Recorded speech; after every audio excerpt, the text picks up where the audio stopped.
Holidays-nale, adu namma GT Holidays da.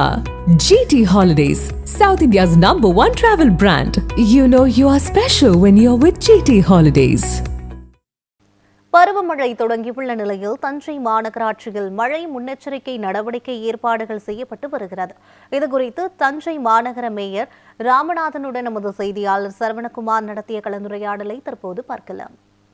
பருவமழை தொடங்க உள்ள நிலையில் தஞ்சை மாநகராட்சி சார்பில் அதற்கான ஏற்பாடுகள் முழு வீச்சில் நடைபெற்று வருகிறது. இந்த நிலையில் தற்பொழுது தஞ்சை மாநகர ஆணையர் மற்றும் மேயர் ஆகியோர் தற்போது தயார் நிலையில் உள்ள அந்த எந்திரங்கள் உள்ளிட்டவற்றை பார்வையிட்டு வருகின்றனர். நாம் தற்போது தஞ்சை மேயர் சன் ராமநாதன் அவர்களிடம் கேட்கலாம். சார், இப்போ தஞ்சை மாநகராட்சியில் 51 வார்டுகள் இருக்கு. இந்த 51 வார்டு ஒவ்வொரு டிவிஷன் வைஸ் ஜோன் வைஸ் நாங்கள் ஆட்களை தயார் பண்ணியிருக்கோம். ஒவ்வொரு ஜோன்லையும் பார்த்தா ஒரு 25 பேர் கொண்ட குழு இயங்குது மண்டல தலைவர்கள் கீழே.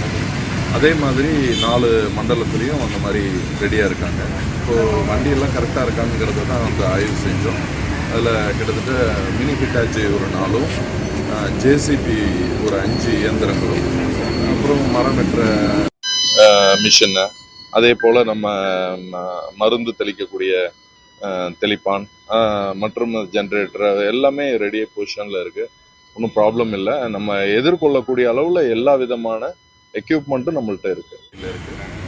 எந்த ஒரு பிரச்சனைனாலும் அதை சால்வ் பண்ணக்கூடிய அளவில் ஊழியர்கள் ஒரு கிட்டத்தட்ட ஒரு 25 பேர் கொண்ட குழு மட்டும் இல்லை, நம்ம தூய்மை பணியாளர்களை இரவு பகல் மதியம் என்று ஷிஃப்ட் பேஸில் வந்து அதை அவங்கள ஃபங்க்ஷன் பண்ணுறோம். அதனால் எந்த பிரச்சனையாக இருந்தாலும் எதிர்கொள்றதுக்கு நாங்கள் தயாராக இருக்கோம்.